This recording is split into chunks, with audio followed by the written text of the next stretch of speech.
A seguir, Hora da Notícia. Ter uma piscina é um conforto utilizado por muitos o ano inteiro, mas exige cuidados e a gente vai mostrar quais são os cuidados para você monitorar a qualidade da água. Dia de posse no Congresso Nacional e de definição das presidências da Câmara e do Senado. O Fevereiro Laranja faz um alerta sobre a leucemia. E é sobre esse assunto que nós vamos conversar hoje com a hematologista Moema Nenê Santos. Até 2022, o Brasil vai reduzir 144 mil toneladas de açúcar em alimentos industrializados. A reportagem a gente apresenta nesta edição. Hoje é sexta-feira, é 1º de fevereiro, é hora da notícia.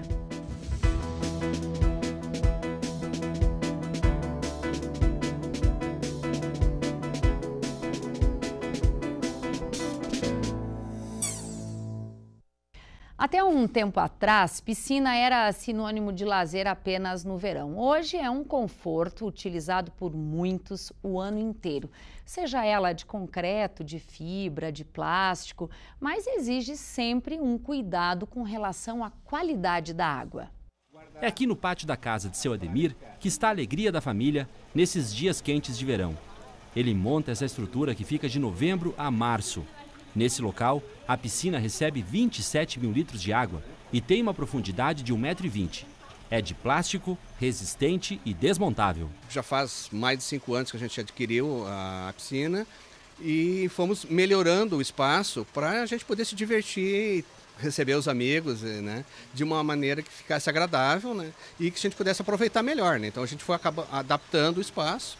Quando termina o verão, a gente desmancha, retira a água, desmancha a piscina, guarda e fica um ambiente também de convívio social. Aqui é ele que verifica todos os dias o pH para saber a qualidade da água e a quantidade de cloro aplicada. O ideal é ter o pH entre 6,8 e 7,4.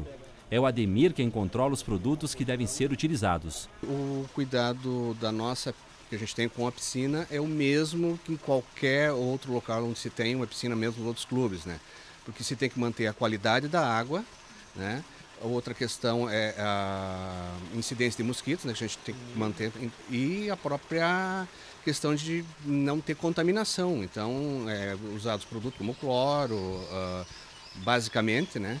E outros para manter o pH e, como eu falei, para que a água se mantenha de boa qualidade.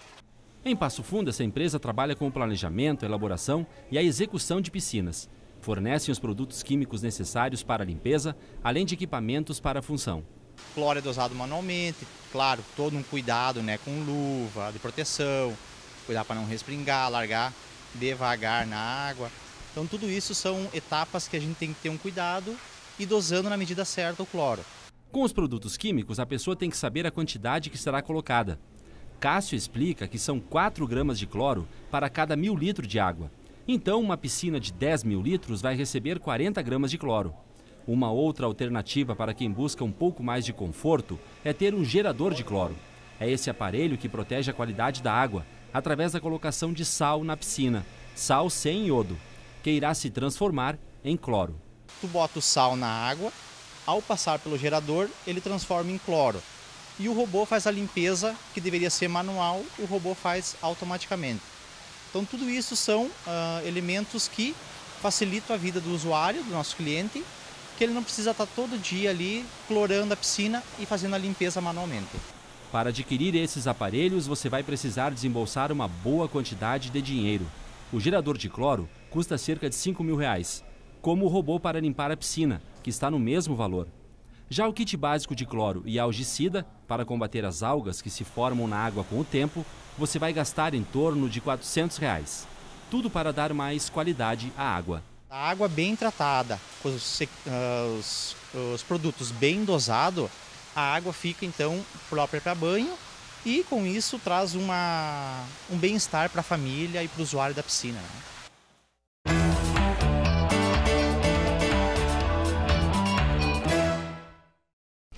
Hoje é dia de posse na Câmara dos Deputados e no Senado. O Mara Colucci com a gente aqui no Hora da Notícia. Quais são as informações mais importantes, Mara, sobre esse fato? Pois é, Thaís, hoje é dia de posse no Congresso e também de definição sobre quem vai comandar as duas casas legislativas, a Câmara dos Deputados e o Senado. Agora pela manhã tomaram posse os 513 deputados federais eleitos. 31 deles são do Rio Grande do Sul. A renovação na Câmara foi de 47%. À tarde tomam posse os senadores com uma renovação de 84%. Apenas 8 se reelegeram. Mas os dois momentos mais importantes desta sexta-feira vão acontecer quase que simultaneamente às 6 horas da tarde. É que tanto na Câmara dos Deputados quanto no Senado serão escolhidos os presidentes das duas casas legislativas que terão interlocução direta com o governo federal. As duas figuras dos presidentes têm ingerência na pauta do Congresso. Eles é que determinarão o que será ou não votado e é por isso que o governo está de olho nas definições. Entre os projetos espinhosos pela frente está a reforma da Previdência. Na Câmara dos Deputados, tudo indica que Rodrigo Maia, do Democrata, seja reeleito. No entanto, no Senado, 8 candidatos disputam a presidência, fato que não se via desde a redemocratização do país. Entre as candidaturas está a do senador Renan Calheiros. Passo Fundo, por mais um mandato, fica sem representante no Congresso. Os deputados mais próximos do município são Márcio Biolchi, do MDB de Carazinho, e Giovanni Cherini, do PR de Soledade. Zumara, obrigada pelas informações. Um bom fim de semana de descanso para ti. Eu não vou te dizer até segunda, porque a partir de segunda eu estarei em férias e a Kelly Flores estará aqui no Hora da Notícia. Boas férias. Obrigada. Merecidas. Obrigada, Zumara. Fevereiro é mês de conscientização sobre a leucemia e depois do intervalo a gente conversa com a hematologista Moema Nenê Santos. Nós já voltamos.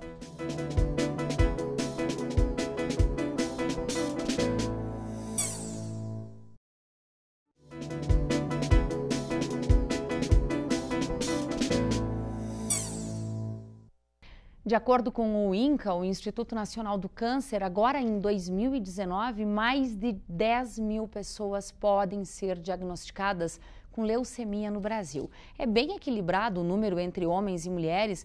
A estimativa aí são cerca de 5.940 homens e 4.860 mulheres.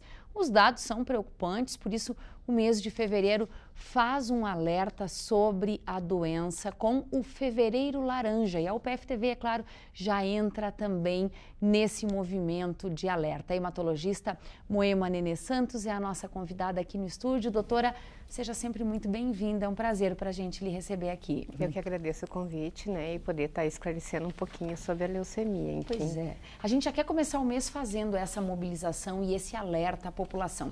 Então eu queria lhe pedir para definir da forma mais simples possível o que é de fato a leucemia. Na realidade, a medula óssea, que a gente conhece vulgarmente por tutano do osso, é onde é produzida todas as células do nosso sangue, né? As células de defesa, que a gente conhece como glóbulos brancos, os glóbulos vermelhos, que quando estão baixos a gente tem anemia, e as plaquetas que estão implicadas na coagulação. Na leucemia, essa medula está doente.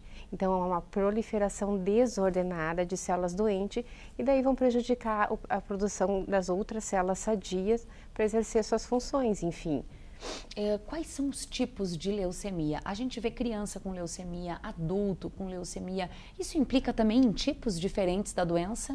Com certeza. As leucemias, a gente classifica elas pelo tipo celular, sejam ela mieloide ou linfóide, e a forma de crescimento, né, da célula, aguda e crônica. São completamente diferentes, desde os sintomas e desde da apresentação da doença. Obviamente, as agudas são muito mais severas que as crônicas. As agudas a gente vê mais em pessoas jovens, as crianças, o mais comum é a linfocítica aguda, e as crônicas a gente vê em pessoas mais maduras, geralmente. E muitas vezes as crônicas, o paciente nem se dá por conta que tem a doença, porque muitas das crônicas não têm uma sintomatologia muito importante e algumas são vistas em exames de sangue, feito uma rotina, né, de um check-up, de uma avaliação. Por isso, popularmente, a gente ouve algumas pessoas falando que tem leucemias mais graves e menos graves. Faz todo sentido depois de ouvir essa sua explicação. Agora, como pode alguém ter a própria leucemia e não ter percebido, acaba descobrindo num exame de sangue? Esse tipo, Thaís, é mais comum na crônica, né? É um tipo que a gente chama de linfocítica crônica. Por quê? Porque nas agudas a pessoa vai ter muito mais sintoma. Como altera, por exemplo, que eu comentei, a parte dos glóbulos vermelhos, o paciente pode apresentar anemia. Se alterar a parte dos glóbulos, que altera geralmente a parte dos glóbulos brancos, o paciente começa a ter infecções de repetição, e da plaqueta, que é da coagulação, as pessoas têm petequias, que são aquelas manchinhas tipo picada de mosquito, hematomas pelo corpo, ou sangramento, as mulheres menstruam bastante, né? Então, quer dizer assim, a apresentação, ela é muito importante na realidade, porque o paciente tem que, além de fazer exames, né, se olhar, se examinar e tudo, e quando tiver alguma alteração em relação a isso, com certeza é necessário fazer exame. Então, a apresentação, ela aguda é bem mais severa, a crônica realmente é mais branda, porque geralmente o crescimento dessa célula doente, ele é mais lento. Agora, a visita frequente ao médico, uma certa rotina de você fazer exames de sangue com uma certa frequência, já são o suficiente num primeiro momento, para quem não tem sintomas, para diagnosticar que tem algo de errado aí. Isso é extremamente importante, porque diferente de outros cânceres, por exemplo, a leucemia não tem uma origem, uma causa adequada. A gente sabe que ela é mais comum quando a gente tem, na realidade, exposição, a gente tem uma região, né, de agricultores, a benzenos, a produtos, né? Mas na grande maioria das vezes a gente não tem um fator, né, de origem, que a gente chama de etiológico.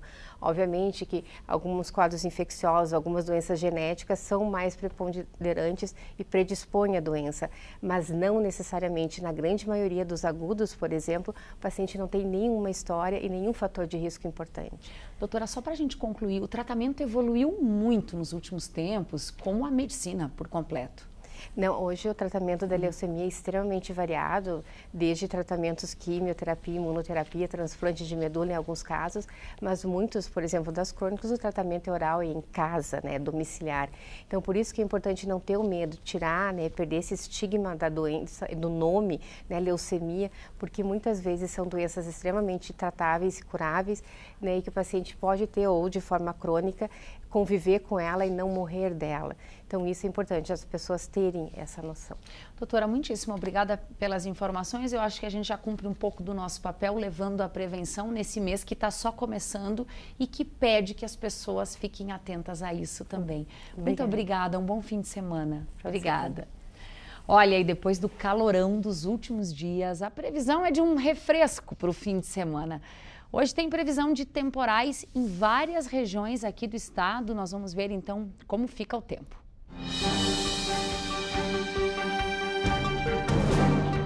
O sábado tem previsão de sol com muitas nuvens, a nublado e com chuva pela manhã. À tarde e à noite, há previsão de temporal, mínima 19, máxima 30 graus.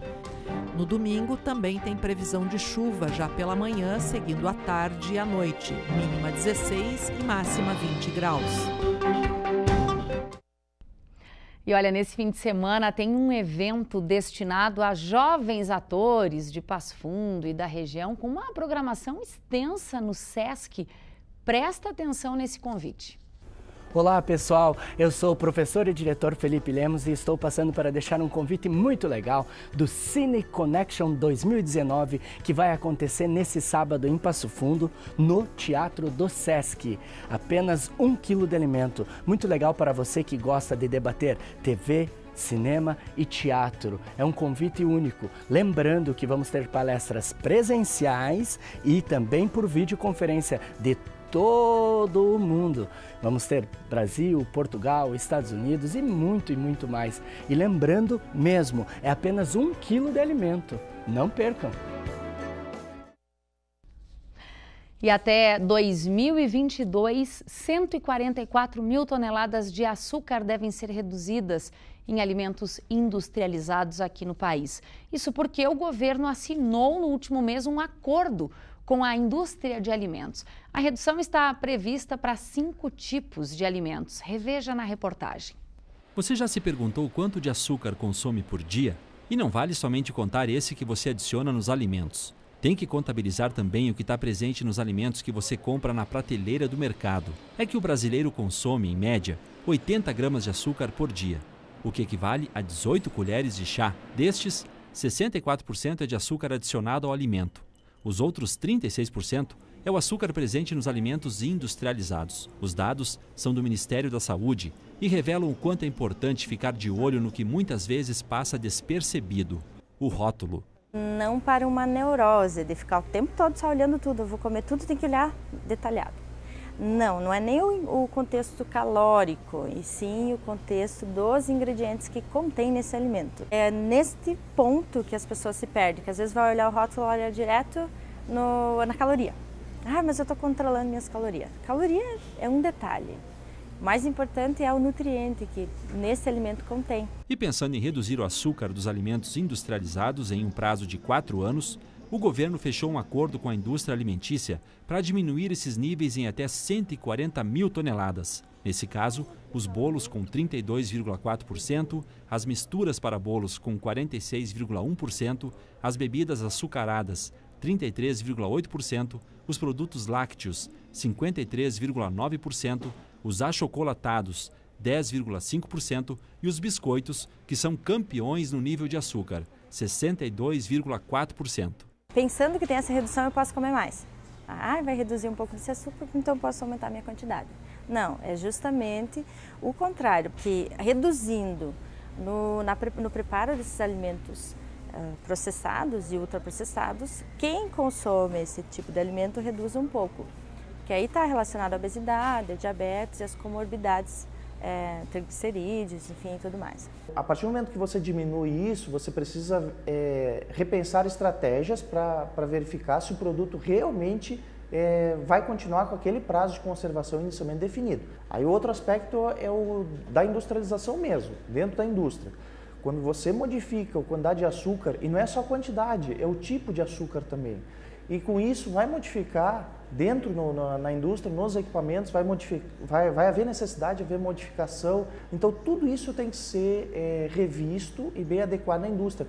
Nada de excepcional, de tão complexo assim, mas isso precisa ser revisto. Então as indústrias precisam repensar tecnologicamente, de forma adequada, isso. O prazo para essas mudanças é 2022 e a redução vai ser aos poucos. Até lá, é muito importante ficar ligado nas informações de cada produto, principalmente nos ingredientes. O que vem por primeiro é o que está mais presente no produto final. Por isso que é sempre bom duvidar da embalagem que diz sem açúcar. Muitas vezes, a informação do açúcar está no verso da embalagem. Tem que se ter muito cuidado, porque pensa que é um pouquinho mais saudável.